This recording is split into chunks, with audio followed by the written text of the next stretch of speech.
What about you, man? Do you got much? No, not really. Just work and study. What are you studying, man? Psychology. Yeah, so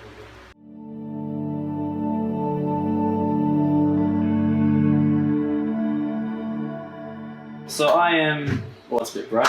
I'm here with Josh, number 2. We've got a lot of glare happening. Yeah. Actually, wait, hold up. Okay. Yeah. What if we go the did other this? direction. So yeah, I'm here with Josh, number 2. If you're happy to be called number 2. Sure. Yeah, we just finished the visual edit side of 2:32 a.m. We are picture locked is the phrase. We are picture locked for 2:32. Josh, how does it feel? What are your thoughts on finishing the film on your end? It's excellent. It's amazing. I feel like we've been on this whole journey. You know, we made a lot of friends along the way. Yep. We lost some as well. I don't know about which friends we've lost, There's a but whole bunch of I things feel like that's a going little bit on. of exaggeration. We But learned a lot of things as well in the whole editing process. we had a very hands-on, constant collaboration throughout the Yeah. whole thing. Having Josh here with me edit brings a very nice back and forth flow. Whenever we would Yeah. see something we both agreed on, we'd go like, oh, that's perfect. And Yeah. you get like immediate feedback. You're like, oh, I know exactly why we should edit it this way because it looks really good. But then there are some moments as well when we both see something bad and we're like, oh, yeah, that doesn't work. And so we also get immediate confirmation that doesn't work at it's all. good having like 2 people. Yeah. Like when we agree, we're like, okay, good. So it's good having a constant back and forth. I've learned a lot about working with like dialogue. It is cool. It does get a little trickier. It feels like you're very finicky getting those finer details of dialogue, making sure that there's like flow, it sounds nice, you're getting the best performance, and then all the other elements with actually the shot looking nice.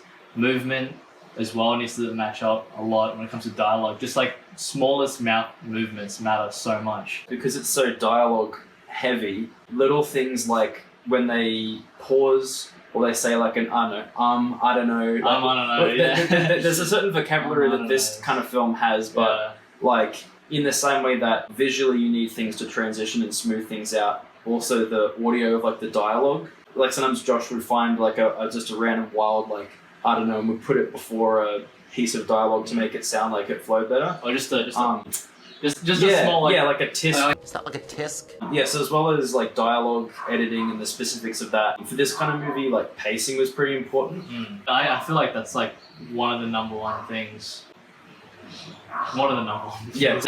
Of all the number one things, that is the number one.